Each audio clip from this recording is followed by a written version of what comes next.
Чем задача трахеи, бронхов и легких? Как страх связан с системой органов дыхания? Как мы можем восстановить нашу дыхательную систему? Где спрятаны вторичные выгоды? Сегодня мы о психосоматике кашля. Меня зовут Ольга Басыня, я практикующий психолог, и я рада вас приветствовать на своем канале. Легкие нужны для того, чтобы мы могли дышать, ведь без кислорода человек может прожить всего несколько минут. Если мы испытываем чувство страха, то мы отчаянно нуждаемся в кислороде, и мы начинаем чаще дышать. Когда мы быстро дышим, то кровь все активнее насыщается кислородом. При угрозе клетки легких начинают делиться, и насыщение крови кислородом все больше увеличивается. Но когда угроза миновала, организму необходимо вывести все лишнее, в том числе слизь, и у нас начинается кашель. Тело начинает использовать органы дыхания, трахею, бронхи и легкие, и за счет сокращений выводит все ненужное. В основе кашля психосоматического лежит чувство страха. И чем глубже страх, тем ниже проблема в наших органах дыхания. Так, например, бронхит может возникнуть просто при чувстве страха. Если же возникает угроза жизни, то в психосоматическом смысле у человека может возникнуть воспаление легких, например. Кашель возникает, когда угрозы уже нет, и тело начинает восстанавливаться. А восстанавливается оно через отек и через температуру. Есть еще такой кашель, который называется сухой или по-другому лающий, когда не отходит мокрота. И в этом месте я бы задалась вопросом, кого ты хочешь прогнать со своей территории? Кого ты хочешь облаять? Телу совершенно без разницы, реальная опасность или это опасность воображаемая. И, как правило, ночью кашель усиливается. Ведь, как известно, ночь – это не самое безопасное время суток. Как часто вы чего-то боитесь? Давайте сейчас мы с вами сделаем одно упражнение.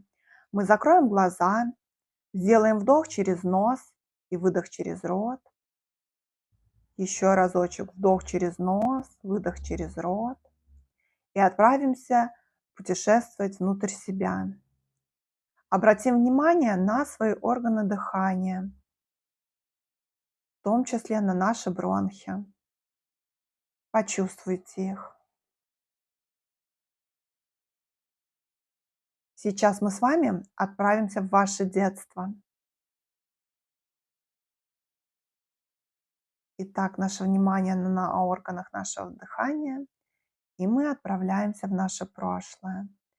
Мы представляем, что нам 7 лет, 5, 3 года, 1 год,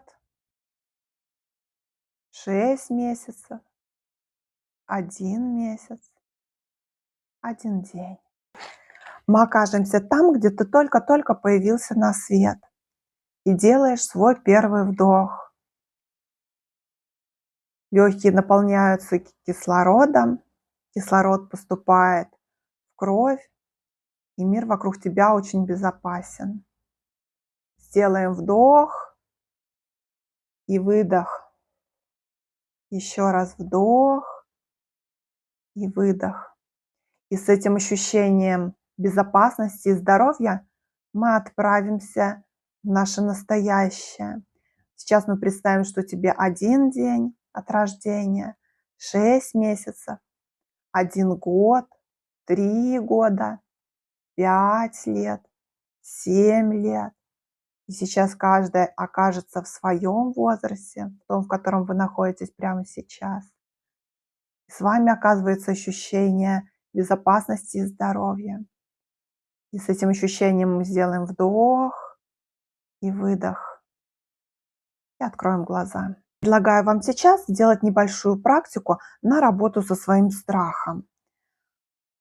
Давайте мы сейчас закроем глаза, сделаем вдох и выдох, почувствуем свой страх. И сейчас мы с вами отправимся туда и в то время, когда этот страх, это ощущение появилось впервые. Да, именно там. И там, в момент появления этого страха, рядом с тобой оказываюсь я и говорю, что я дарю тебе уверенность и спокойствие, и что я побуду с тобой, и мы вместе с тобой придумаем и сделаем что-то с твоим страхом. Да, идея может быть любая. Теперь обращай внимание, когда ты это сделал или сделала, что с легкими, что с бронхами, как твоя система органов дыхания. Давай сделаем вдох через нос, выдох через рот. И мы отправимся здесь и сейчас. Но возьмем с собой это ощущение спокойствия, уверенности и здоровья. Открывай глаза. И что же хорошего бывает, когда мы боимся? В чем бонусы страха? Ну, например, у ребенка это может быть мамино внимание, мамина забота. Понятное дело, что мы кашляем не специально для того, чтобы не идти на работу. Задумайтесь, как ваши бонусы от вашего кашля вы можете получить по-другому. Приведу пример. Представим, что у подростка сухой кашель. А как мы говорили ранее, он может проявляться, когда мы не желаем впускать кого-то на свою территорию. И тогда как по-другому получить этот бонус? Можно просто сказать, например, не трогайте мой стол, пусть на нем будет беспорядок. Мне комфортно, когда так. И психосоматические проявления сухого кашля уменьшатся. Заразиться через кашель довольно-таки сложно. Все наши знания о том, что через кашель можно заразиться, это просто чьи-то мысли по этому поводу. Это внушение. Представьте на минутку, всего лишь на минутку, что это не так. Просто расслабьтесь. А если вы взрослый, не рассказывайте своему ребенку о том, что через кашель можно заразиться. Если ваш ребенок или близкий болеет бронхитами, то в большинстве случаев это может быть с психосоматической точки зрения связано со страхами. Со страхом угрозы жизни или страхом угрозы территории. Важно помнить, что кашель – это уже восстановление организма. И это знание поможет вам оставаться спокойным, когда ваш ребенок или близкий заболел. И тогда хорошие вопросы будут такие. Первый, чего ты испугался? И второй, ты же знаешь, что произошло накануне, из-за чего тебе пришлось задержать дыхание. Что же делать, если внушение уже случилось? Например, мы дали установку, что если гуляешь без шапки, обязательно заболеешь. Или отправишься в детский сад или школу, где кто-то кашляешь, обязательно заразишься. Это легко решить словами через рот. Надо сказать, знаешь, я тебе говорил о том, что рядом с кашляющими детьми ты обязательно заразишься. Так вот, я был неправ или не права. Твое тело отлично справится. И все свои внушения, и все свои установки о том, что можно заразиться от кашля, я забираю себе. И можно вот так вот забрать.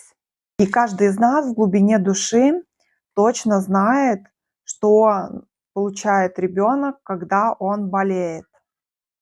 Часто дети болеют, потому что не хотят ходить в школу или в детский сад. И если ребенку дать желаемое другим способом, то психосоматические проявления болезни уменьшатся.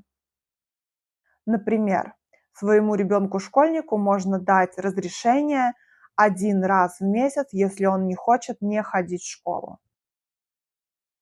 Я благодарю вас за внимание. Если у вас есть какие-то вопросы, их можно задать под видео. Я приглашаю вас в свои каналы ВКонтакте, в Телеграме и на индивидуальные консультации. Я была рада вас видеть и до новых встреч!